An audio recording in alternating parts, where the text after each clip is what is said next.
मुख्यमंत्री देवेंद्र फडणवीस दिल्ली दौऱ्यावर भाजपच्या वरिष्ठ नेत्यांची भेट घेणार असल्याची शक्यता। दिल्ली दौऱ्याचं कारण अद्याप गुलदस्त्यात।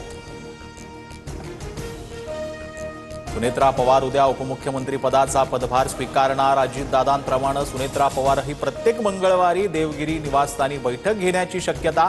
तर 15, 12 आणि 13 तारखेला दिल्लीत मोदी-शहांच्या भेटीला जाणार। जिल्हा परिषद आणि पंचायत समितीतील यशानंतर पंतप्रधान मोदींकडून महायुतीचं अभिनंदन। पुन्हा एकदा महाराष्ट्रानं भाजप महायुतीला पाठिंबा दिला। मोदींनी मराठीत ट्विट करत मानले महाराष्ट्राच्या जनतेचे आभार। जिल्हा परिषदेवर भाजपचा डंका। 12 पैकी 7 झेडपीत भाजपचं वर्चस्व। शिंदेंची शिवसेना 2, राष्ट्रवादी 2, पवारांची राष्ट्रवादीच्या पारड्यात 1 जागा। तर काँग्रेस आणि ठाकरेंच्या शिवसेनेला खातही उघडता आलं नाही। पंचायत समितीवरही भाजपचा झेंडा। 125 पैकी 55 पंचायत समितीवर भाजपची एक हाती सत्ता। तर शिंदेंची शिवसेना 26, राष्ट्रवादी 25, पवारांची राष्ट्रवादी 8, काँग्रेस 8, तर ठाकरेंच्या शिवसेनेला सर्वात कमी 3 जागा।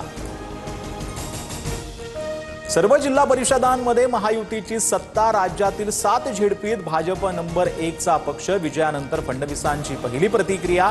तर सकाळच्या प्रवक्त्यांकडून मवियाची मतं कमी करण्याचं काम। फडणवीसांची राऊतांवर टीका। शरद पवारांवर पुण्यातील रुबी हॉल रुग्णालयामध्ये उपचार। छातीत कफ झाल्यानं 5 दिवस अँटीबायोटिक्स दिल्या जाणार।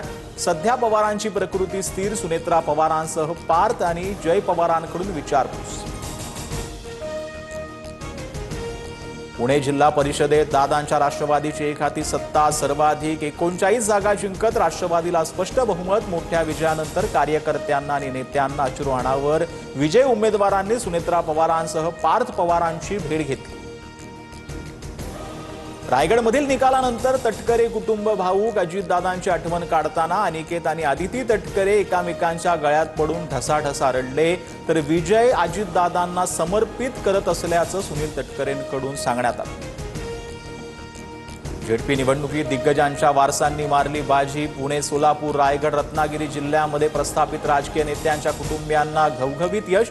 वळसे पाटील, सावंत, सातपुते, गोगावले आणि जाधव कुटुंबाचे वर्चस्व कायम। उमेश पाटलांच्या पराभवानंतर अनगरमध्ये भाजपाकडून जल्लोष। राजन पाटलांनी दंड ठोपटले। तर निवडणुकीत मोठ्या प्रमाणात पैशाचा वापर झाला, उमेश पाटलांचा आरोप।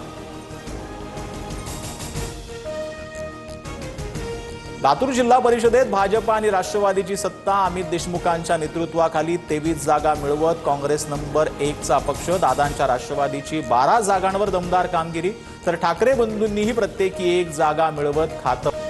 इंदापूरच्या वावडा गटातून हर्षवर्धन पाटलांच्या कन्या अंकिता पाटील यांचा विजय। बोरीगणातून कृषी मंत्री दत्तात्रय भरणेंचे पुत्र राष्ट्रवादीचे श्रीराज भरणेही विजय। अजितदादांच्या अकाली निधनानंतर कोल्हापूरकरांची राष्ट्रवादीला साथ।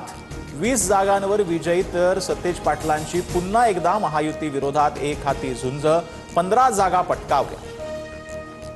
डॉक्टर नरेंद्र जाधव समितीकडून त्रिभाषा सूत्रीचा अहवाल मुख्यमंत्री देवेंद्र फडणवीसांना सादर। अहवाल अधिकृत निर्णयासाठी राज्य मंत्रिमंडळासमोर ठेवला जाणार।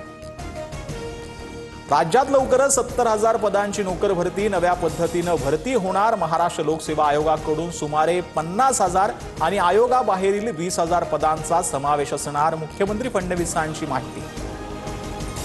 जळगावच्या सराफा बाजारात सोन्याच्या दरात 1,500 तर चांदीच्या दरात 10,000ची वाढ। सोनं जीएसटीसह प्रतितोळा 1,60,680 रुपयांवर। तर चांदी 2,78,000 रुपये प्रति किलो असणार।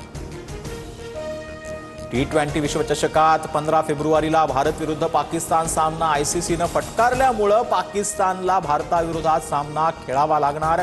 भारताविरोधात खेळण्यास पाकिस्ताननं आधी नकार दिला होता।